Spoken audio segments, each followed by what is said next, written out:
आप सभी को कार्तिक मास की हार्दिक शुभकामनाएं। आज से आप हमारे इस चैनल पर हर दिन से कार्तिक मास माध्यमिक की कथाएं सुनेंगे। और आज की कथा प्रारंभ करने से पहले मैं आपको कार्तिक मास में की जाने वाली पूजा पाठ और कार्तिक स्नान के बारे में थोड़ी सी जानकारी देना चाहती हूँ। उससे पहले दिव्या ज्योति चैनल को सब्सक्राइब जरूर से करें और वीडियो को लाइक और शेयर करके कमेंट में ओम नमो भगवते वासुदेवाय जरूर से लिख दें। साथ ही जय मां लक्ष्मी लिखना बिल्कुल ना भूले। हमारे हिंदू धर्म में कार्तिक मास को बहुत ही पवित्र और शुभ माना जाता है। हिंदू पंचांग के अनुसार कार्तिक का महीना 8वां महीना होता है और इस पूरे महीने में धर्म कर्म जब तप व्रत पूजा पाठ स्नान ध्यान आदि करने से कई गुना पुण्य की प्राप्ति होती है। पूरे महीने में ब्रह्म मुहूर्त में उठकर स्नान किया जाता है। संभव हो तो पवित्र नदियों में स्नान करना चाहिए, नहीं तो घर पर भी नहाने के पानी में गंगा जल मिलाकर स्नान किया जाता है। कार्तिक के महीने में सुबह 4:30 से 5 बजे के बीच में उठकर स्नान करना शुभ रहता है। इसी समय आप सूर्य देवता को जल भी अर्पित कर सकते हैं। पूरे ही महीने में तुलसी जी पूजा भी करनी चाहिए। जिस घर में कार्तिक के महीने में तुलसी जी की पूजा होती है वहां कभी अकाल मृत्यु नहीं होती, वहां कभी समस्याएं नहीं आती, आर्थिक तंगी नहीं होती और हर प्रकार की सुख समृद्धि का भंडार वहां पर पूरे वर्ष भरा रहता है। कार्तिक के पूरे महीने में भगवान विष्णु की और भगवान श्री कृष्ण की पूजा की जाती है। इस पूरे महीने में व्रत दान, तुलसी जी का विवाह, दीप दान, गंगा जी में स्नान करने से कई गुना पुण्य की प्राप्ति होती है। साथ ही इस महीने में किया गया दान कभी व्यर्थ नहीं जाता। इस महीने में किया गया छोटे से छोटा दान भी कई गुना पुण्य की प्राप्ति करने वाला होता है। यानी कि जो लोग उपवास रखते हैं, कुछ लोग ऐसे होते हैं जो पूरे कार्तिक के महीने में एक समय भोजन करते हैं। वह शाम की पूजा करने के बाद तारों की छांव में ही शुद्ध सात्विक भोजन ग्रहण कर लेते हैं। कार्तिक के महीने में किस प्रकार से पूजा करनी चाहिए? होने के बाद आप तुलसी जी की पूजा करें। तुलसी जी के पौधे में नियमित रूप से जल अर्पित करें। कुछ विशेष दिनों को छोड़कर, जैसे कि रविवार, एकादशी वाले दिन को छोड़कर आम तुलसी जी के पौधे में जल अर्पित करके देवताओं कर सकते हैं। रविवार एकादशी को जल अर्पित न करके केवल दीप दान भी किया जा सकता है। परिक्रमा करनी चाहिए। कार्तिक मास महत्व का पाठ रोज पढ़ना या सुनना चाहिए। पूजा करते समय भगवान विष्णु की पूजा करें। अपने सभी आराधी देवी देवताओं की पूजा करें। धूप दीप जलाएं और एक दीपक आपको अपने घर के मुख्य द्वार पर भी जलाया चाहिए। कार्तिक के महीने में जो लोग तारा भोजन करते हैं उन्हें पूरे दिन निर्धारित रखना चाहिए और शाम के समय तारे निकलने के बाद तारों को अर्घ देने के बाद इस शुद्ध सात्विक भोजन करना चाहिए। इस पूरे महीने में अपनी समेत के अनुसार ब्राह्मणों को भोजन कर कर उन्हें डैन दक्षिण देकर संतुष्ट किया जाता है। और कार्तिक मास के अंतिम दिन यानी कि कार्तिक पूर्णिमा के दिन व्रत का उद्यापन किया जाता है। जो लोग पूरे महीने उपवास न कर पाए वह इस महीने में पड़ने वाले विशेष दिनों में भी उपवास रख सकते हैं। कार्तिक मास की अमावस्या या पूर्णिमा को भी आप उपवास करके अंतिम दिन व्रत का उद्यापन कर सकते हैं। उद्यापन वाले दिन आपको पंच की मात्रा में कोई भी सामग्री का दान करना चाहिए, जैसे कि आप पंच खड़े, पंच सुराही, पंच वस्त्र, 5 तरह के फल, 5 तरह के अनाज, इन सब का दान करके ब्राह्मण को दे सकते हैं। साथ ही ब्राह्मणी के लिए भी आपको उनकी जो भी पहनने का साड़ी है या सूट वगैरह है वो उनको आपको दान में देना चाहिए। दान दक्षिण देकर आप अंतिम दिन व्रत का उद्यापन कर सकते हैं। कार्तिक मास के नियमों का पालन करने वाले भक्तों को सुबह ब्रह्म मुहूर्त उठकर हो सके तो ताजा पानी से नहीं तो गर्म गुनगुने पानी से आप अपने स्वास्थ्य के अनुसार स्नान कर सकते हैं। तुलसी जी की पूजा करनी चाहिए। धूप दीप जलाकर आपको विधि विधान से आराध्य देवी देवताओं की पूजा करनी चाहिए। पूरे महीने में हो सके तो धरती पर ही बिस्तर लगाकर सोना चाहिए। मसालेदार मांसाहारी प्याज, लहसुन, लौकी, गाजर, राय, उड़द की दाल, मूंग, मसूर, चने की दाल, मटर की दाल का सेवन नहीं करना चाहिए। नशा, झूठ, चोरी, पाप आदि से दूर रहना चाहिए। कार्तिक मास के नियमों का पालन करने वाले भक्तों को पूरे महीने में सिर्फ एक दिन को छोड़कर शरीर में तेल लगाना भी वर्जित माना गया है। केवल नरक चतुर्दशी के दिन यानी कि छोटी दिवाली के दिन शरीर पर तेल लगाकर स्नान किया जाता है। और जो लोग पहले से ही इस नियम का पालन करते आ रहे हैं उनको इस बारे में पता होगा। लेकिन जो लोग पहली बार से कार्तिक मास के नियमों का पालन करना चाहते हैं, उनके लिए जानकारी जरूरी है कि आपको कुछ नियम ऐसे हैं जिनका पालन कार्तिक मास में करना चाहिए, जैसे कि ब्रह्मचर्य का पालन, शरीर पर तेल नहीं लगाया जाता, धरती पर बिस्तर छोड़कर सोया जाता है, सुबह और शाम तुलसी जी के नियमित रूप से पूजा की जाती है, और द्विबीज पत्र यानी कि जिनके बीज दो होते हैं, जैसे कि चने की दाल, मटर की दाल, लोगों की मसूर की दाल, तो इनके दो दाने होते हैं। तो इस तरह की दलों का सेवन कार्तिक महीने में नहीं किया जाता है। प्रारंभ आज हम तुलसी जी की कथा के साथ करते हैं, क्योंकि कार्तिक के महीने में सभी औरतें तुलसी जी को जल्द से सींचती हैं। तो ऐसे ही एक बुद्धि मैं भी थी जो कार्तिक मास में तुलसी जी को सिंचन जाया करती थी, और जब वह जाती तो तुलसी माता से कहा करती कि ही तुलसी माता, सात्य की डांटा, मैं तेरा बेबसी हूं, मुझे बहू दे पीले रंग की धोती दे, मीठा ग्रहास द बैकुंठ में वास्ते, अच्छी मौत दे चंदन का काट दे, अच्छा राज दे खाने को डाल भट दे, और एकादशी के दिन कान्हा जी का कंधा दे। बुधिया की यह बातें सुनकर अब तुलसी माता धीरे धीरे सूखने लगी। तुलसी माता को इस प्रकार सूखते देखकर एक दिन भगवान कृष्ण ने से पूछा, की है तुमसे, तुम प्रतिदिन सूखती क्यों जा रही हो? तो तुलसी माता कहने लगी कि बस मेरे मैन की बात मत पूछो। भगवान ने कहा कि अरे मैं नहीं पूछूंगा तो कौन पूछेगा?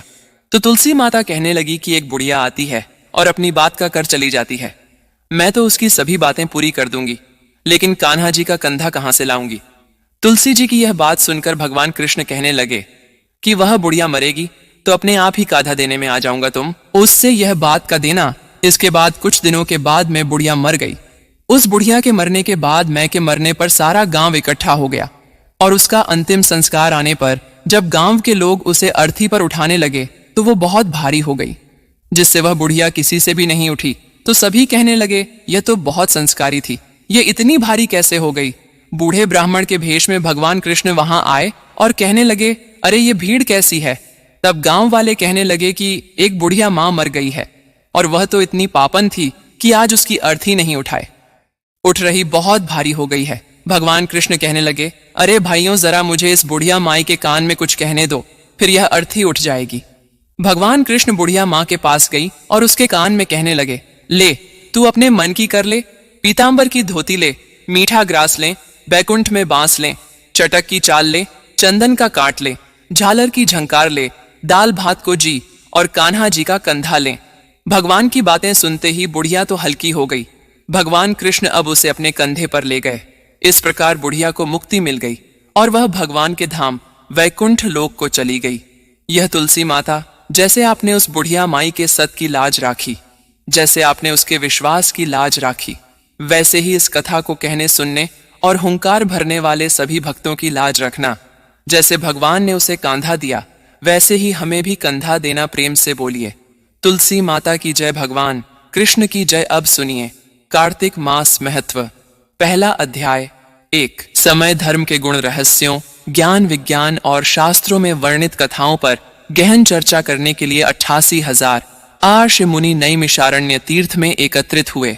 उनके बीच में महर्षि वेदव्यास जी के सुयोग्य जी महाराज ऐसे सुशोभित हो रहे थे जैसे आकाश में तारों के बीच में चंद्रमा। धर्म के सभी गुण, रहस्यों, 4 वेदों, 6 शास्त्रों और 18 पुराणों की झांत से श्री सूत जी से ने कहा, मुनिवर श्री सूत जी, आप कृपा करके हमें कोई ऐसा सरल उपाय बताइए जिससे हमारी इस घर कलयुग के प्रहार से रक्षा हो सके।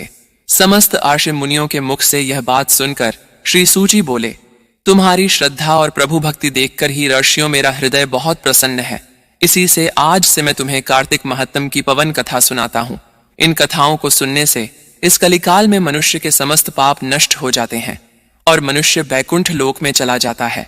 सो अब आप सभी सावधान होकर सुनिए। एक समय सभी जीवन का भला चाहने वाले ब्रह्मा जी के पुत्र श्री नारद मुनि ब्रह्मलोक में पहुंचकर जगत के रचयिता श्री ब्रह्मा जी को नतमस्तक प्रणाम करके विनीत भाव से पूछने लगे, ही जगत पिता, कृपा करके सुनने की कृपा करें, जो इस कलयुग में सभी पापों को नष्ट करके मोक्ष देने वाला हो। नारद जी की श्रद्धा युक्त बात सुनकर श्री ब्रह्मा जी कहने लगे, ही पुत्र, तुमने संसार के कल्याण के लिए बहुत उत्तम बात पूछी है। तुम्हारी भगवान के चरणों में सच्ची श्रद्धा और भक्ति देखकर आज मैं तुम्हें कार्तिक मास का पवन महात्म्य सुनाता हूँ, जिसके पढ़ने और सुनने से मनुष्य के सभी पाप नष्ट हो जाते हैं और वह इस संसार में सुख भोग कर अंत में बैकुंठ लोक को जाता है। यह कार्तिक मास भगवान को अत्यंत प्रिय है। कार्तिक मास में किया हुआ व्रत, दान, नियम, संयम, पूजा पाठ, कथा श्रवण और भगवान के नाम का जब कीर्तन अत्यंत पुण्य प्रदान करते हैं। कार्तिक मास में भगवान का गुनाह अनुवाद सभी प्रकार से फलदायक होता है। इस मास में भगवान के प्रति किया गया प्रत्येक धार्मिक सबसे बढ़कर फल देने वाला होता है। इससे बढ़कर कोई और तब और यश नहीं है। तुमने संसार की भलाई के लिए यह अति उत्तम प्रश्न किया है। अब तुम श्रद्धा युक्त और सावधान होकर सुनो। कार्तिक स्नान करने वाले मनुष्यों को प्रातः काल ब्रह्म मुहूर्त में उठकर शौच आदि से निवृत्ति होकर 12 अंगुल लंबी सुगंधि युक्त वृक्ष का दातुन करना चाहिए। परंतु याद रहे कि श्राद्ध, सूर्य अथवा चंद्र ग्रहण और एकम अमावस्या, छठ, नवमी, एकादशी और रविवार को धातु नहीं करनी चाहिए। जिस दिन दांतों नहीं करनी हो उसे दिन पानी से बढ़ा बार कुल्ला करके मुंह को खूब साफ कर लेना चाहिए। जब 2 घड़ी रात्रि शेष रहे तब काले तिल, चंदन, चावल, पुष्प, कुशा लेकर तालाब, कुंड, नदी, संगम अथवा किसी भी तीर्थ स्थान पर जाएं। वहां हाथ जोड़कर प्रार्थना करें कि ही भगवान चाप और श्री लक्ष्मी को प्रसन्न करने के लिए मैं समस्त कार्तिक मास में स्नान करूंगा अथवा स्नान करूंगी। इस प्रकार प्रतिज्ञा करके श्री गंगा जी, श्री शिव जी और सूर्य देव और विष्णु भगवान का ध्यान करके नाभि तक जल में प्रवेश करके अच्छी तरह से स्नान करें। फिर जल से बाहर निकलकर देवता, अर्श और पितरों का तर्पण करें। स्नान करके भेद बकरी की धूल से बचाना चाहिए और छींक थूक, कुत्ता, कौवा, ऊंट, उल्लू आदि से भी बचाना चाहिए। अगर भूलवश इनमें से किसी का स्पर्श हो जाए तो फिर से स्नान करना चाहिए। झूठ बोलने और नीचे प्रकृति वाले मनुष्य से वार्तालाप नहीं करना चाहिए। इसके बाद विधि से भगवान का पूजन करना चाहिए। भगवान को जल का अर्थ देकर प्रार्थना करनी चाहिए। भगवान, आप श्री राधा जी सहित मेरे इस आर्घ को ग्रहण कीजिए। इस प्रकार प्रार्थना करके आवाहन करें आचमन, स्नान, वस्त्र, चंदन, अक्षत, पुष्प, धूप, दीप, नैवेद्य, तांबूल, पुंगी, फल, दक्षिण, नमस्कार। यह 16 चीज मूर्ति को अर्पित करते हुए तुलसी जी की मंजरी से भगवान की उपचार विधिवत पूजा अर्चना करनी चाहिए। श्री ब्रह्मा जी बोले, ही पुत्र, जो व्यक्ति तुलसी की मंजरी सहित भगवान शालिग्राम का एक भूत चरण अमृत पान करता है, वह ब्रह्म हत्या जैसे बड़े बड़े पापों से मुक्त होकर बैकुंठ लोक को प्राप्त करता है। इसमें कोई संदेह नहीं। जो भगवान शालिग्राम की प्रतिमा के आगे अपने पितरों का श्राद्ध करता है, उसके पितरों को तत्काल बैकुंठ की प्राप्ति हो जाती है और वह मोक्ष की प्राप्ति कर लेता है। जो भगवान श्री शालिग्राम की मूर्ति डैन करता है, उसे समस्त पृथ्वी के डैन का फल प्राप्त हो जाता है। जो भगवान शालिग्राम की प्रतिमा को बेचता है, महान कष्ट भोगता है। इसलिए कभी भी श्री शालिग्राम की मूर्ति को बेचना नहीं चाहिए।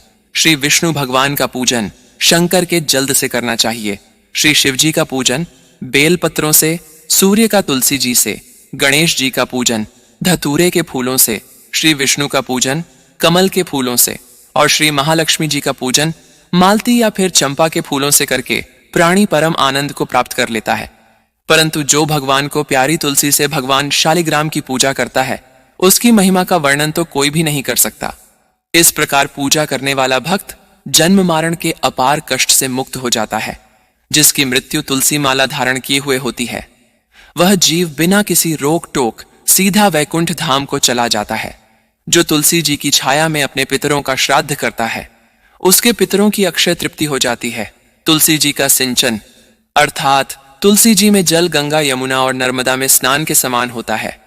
तुलसी जी का पौधा उगने और सिंचन से तथा उसका नित्य स्पर्श करने से मनुष्य के मैन, वचन और कर्म तीनों प्रकार के पाप और तप नष्ट हो जाते हैं। कार्तिक मास में व्रत करने वाला तुलसी जी का शांत चित्त से पूजन, प्रदर्शन और नमस्कार करके हाथ जोड़कर प्रार्थना करें कि हम हरि की परम प्रिया ही सुभद्रा देवताओं ने आपको बनाया और मुनीश्वर ने आपका पूजन किया है। मैं भी आपको नतमस्तक होकर नमस्कार करती हूँ। जो प्राणी अव्वल के पत्तों और पुष्पों से भगवान का पूजन करता है अथवा आवल के वृक्ष के नीचे बैठकर भगवान का पूजन करता है, उसको स्वर्ण के फलों और फूलों से पूजा करने का पूर्ण फल प्राप्त होता है। जो मनुष्य को तुलसी तथा अवल के पत्तों को तोड़ता है, घर नरक भोंकता है। प्रत्येक मनुष्य को चाहिए कि कार्तिक मास में आंवल के फल, तुलसी और गोपी चंदन की माला धारण करें।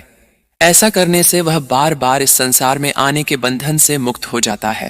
कार्तिक मास में स्नान और व्रत करने वाले मनुष्य को चाहिए कि वह ब्राह्मणों को भोजन करने के बाद चंदन पुष्पदान और दक्षिण देकर उन्हें संतुष्ट करें। संपूर्ण कार्तिक मास में धरती पर चयन करने, ब्रह्मचर्य का पालन करने, पत्तल में भोजन करने और मौन व्रत से प्राणी परमवीर, धीर, गंभीर और कार्तिक वचन हो जाता है। जो मनुष्य एक समय आंवल के वृक्ष के नीचे पूरे कार्तिक मास भोजन करता है, उसके 1 वर्ष के सभी पाप नष्ट हो जाते हैं। व्रत करने वाले भक्तों को कांजी तल तेल, कच्चा भोजन, दूसरे का दान और कोई भी तामसी अथवा बुरे नाम वाला भोजन नहीं खाना, क्योंकि यह वर्जित तथा दूसरों की निंदा भी कार्तिक मास की पूजा करने वाले भक्तों को नहीं करनी चाहिए। अंडे, मांस इत्यादि का सेवन तो क्या, ध्यान में भी नहीं लाना चाहिए। मिट्टी में उत्पन्न हुआ नमक, मसूर दाल, भोजन, तांबे के पात्र में डाला हुआ दूध इत्यादि, ये सब मांस के समान ही माने जाते हैं, इसलिए इनका भी प्रयोग नहीं करना चाहिए। केवल अपने लिए ही बनाया हुआ भोजन भी मांस के समान होता है, इसलिए किसी दूसरे को भोजन करने के बाद ही स्वयं भोजन करना चाहिए। लहसुन, प्याज, फूल को भी, गाजर, जंगली घिया, बैंगन, पेठा और दोबारा पकाया हुआ भोजन वृत्ति को नहीं खाना चाहिए। झूठ पाखंडी व्यक्ति से भूलकर भी बातचीत नहीं करनी चाहिए। को नारियल नवमी को, जंगली किया दशमी को, परमल एकादशी को, बेर द्वादशी को, मशहूर त्रयोदशी को, पैन चतुर्दशी, अमावस्या और पूर्णमासी को किसी भी फली का साग भूल कर भी नहीं खाना चाहिए। तो इस तरीके से पहला अध्याय यहाँ पर समाप्त होता है। उम्मीद करती हूँ कि आपको आज के इस वीडियो में यह अध्याय अच्छा लगा होगा और कार्तिक मास के नियमों से जुड़ी हुई संपूर्ण जानकारी भी प्राप्त हुई होगी। अगर वीडियो पसंद आए तो चैनल दिव्य ज्योति को सब्सक्राइब जरूर करें। कमेंट में भगवान विष्णु की जय जरूर से लिखें।